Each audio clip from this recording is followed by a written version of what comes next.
On Friday, within the span of a single hour, three contradictory things were announced about the Strait of Hormuz. Iran's Foreign Minister Abbas Araghchi declared the passage for all commercial vessels through the Strait of Hormuz completely open. Trump initially welcomed that announcement with an all-caps post, then said Iran had agreed to everything and that the blockade would remain in force until a deal was signed. Then, Iran's parliament speaker, Mohammad Bagher Ghalibaf, posted on X that Trump had made 7 claims in 1 hour, all 7 of which are false, and warned that with the continuation of the U.S. blockade, the Strait of Hormuz will not remain open. Welcome to the information warfare phase of this conflict. This is April 18, 2026, day 50, 3 days before the ceasefire expires. And the most important thing you can do right now is not pick a side in these contradictory announcements, but understand what each side is doing and why. Let us start with what is actually physically happening in the strait, because the data tells a clearer story than anyone's social media post. Ship tracking services reported approximately 24 vessels beginning to make their way toward the Strait of Hormuz on Friday morning. That is a significant increase from the handful of ships transiting daily over the past 2 weeks. It is still a fraction of the 130 to 160 vessels that passed through daily before the war began on February 28th. But it is movement, real, measurable, physical movement of commercial shipping toward a waterway that has been effectively closed for 49 days. The U.S. blockade of Iranian ports, according to CENTCOM, remains in full force.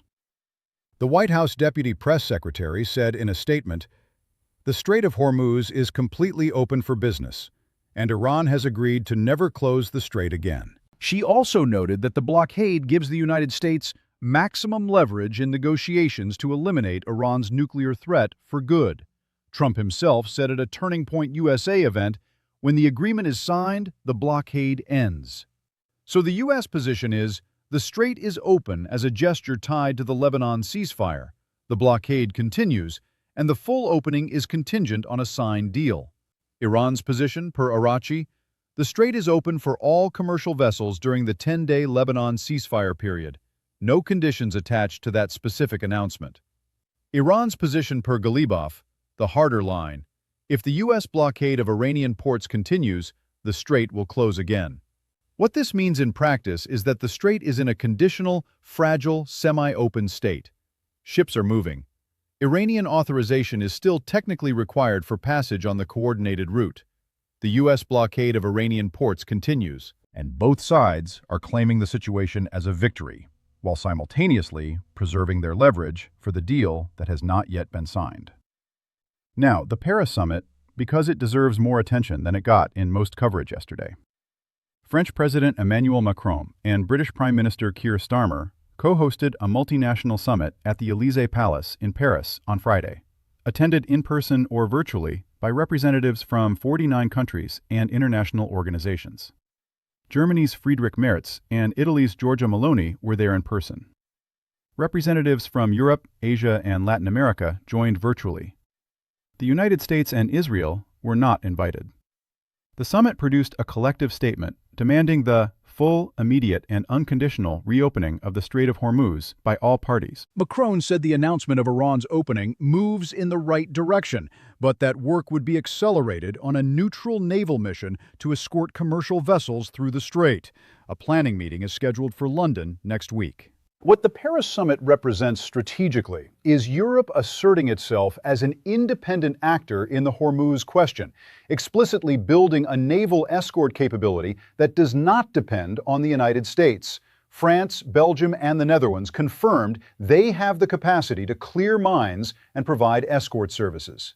Macron specifically warned against any toll system or regime that would privatize the strait, a direct reference to Iran's earlier attempts to charge ships for safe passage. Think about what this means for the post-war order in the Gulf. Even if a U.S.-Iran deal is signed next week, the question of who governs safe passage through Hormuz going forward will not be settled by that deal alone. Europe is now building its own enforcement capacity. The Gulf states have their own interest. China and India have naval assets in the region. The strait that one country effectively closed for 50 days will not return to its pre-war governance structure, regardless of what Trump and Iran agree to in Islamabad. The agreed-to-everything moment is worth examining closely, because it is one of the most telling exchanges of the entire conflict. On Friday, Trump told reporters that Iran has agreed to everything, implying a deal was essentially done. Within hours, Ghalibaf posted his 7 lies in 1 hour response, and then Trump himself walked it back. Asked if there could still be differences to work out, he said, "Well, there could be. Let's see what happens. If there are, we'll have to straighten it out. But I don't think there's too many significant differences." That sequence is not a malfunction. It is the negotiating style. Trump announces a deal, the other side pushes back publicly to manage their domestic audience, and Trump semi-retracts without fully retracting. The result is that both sides have technically maintained their positions for their domestic constituencies, while the actual negotiating process continues in the back channel. This is exactly what happened with the ceasefire announcement on April 7th. Trump announced Iran agreed to all terms. Iran denied it.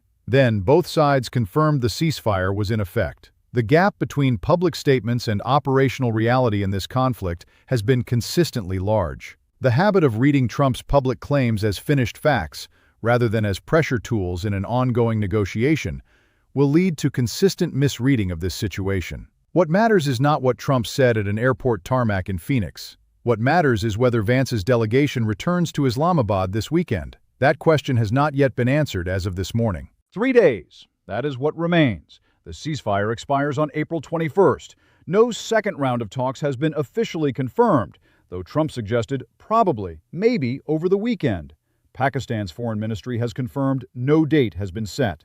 The blockade continues. The strait is conditionally semi-open. And Iran's parliament speaker is calling Trump a liar on social media, while Iran's foreign minister simultaneously declares the waterway open. Here is the honest assessment of where things stand on day 50. The conditions for a deal have never been better. Lebanon has a ceasefire. The strait is partially open as a gesture. Both sides are talking through Pakistan. The White House says it feels good. Markets are at record highs, betting on resolution. Trump has said he would fly to Pakistan to sign. The obstacles to a deal have not disappeared. The 20 versus 5-year enrichment moratorium gap has not been publicly resolved. The Hormuz governance question is unresolved. War reparations are unresolved. Sanctions relief sequencing is unresolved. And the domestic political dynamics on the Iranian side, where Ghalibaf is playing hardliner while Arachi plays diplomat, suggest internal divisions about how much to concede and on what timeline. The most likely scenario for April 21st is not a final comprehensive deal. Those take months to negotiate in full. The most likely scenario is one of two things. Either a ceasefire extension of 45 to 60 days, as Turkey proposed, allowing negotiations to continue without resumed bombing, or a framework agreement, an MOU, a Memorandum of Principles that locks in the headline commitments on nuclear enrichment and Hormuz, with the details to be worked out in subsequent rounds. Either of those outcomes would be characterized as a victory by Trump, as a qualified success by Iran, and as relief by every government and central bank that has been managing the economic fallout of this war for 50 days. The board has never been closer to a move that changes the position permanently. Watch what comes out of Islamabad this weekend. If Vance boards a plane, the deal is coming. If he doesn't, April 22nd begins with no agreement and a world that has to decide what comes next. Don't forget to like and subscribe. It helps more people find the board.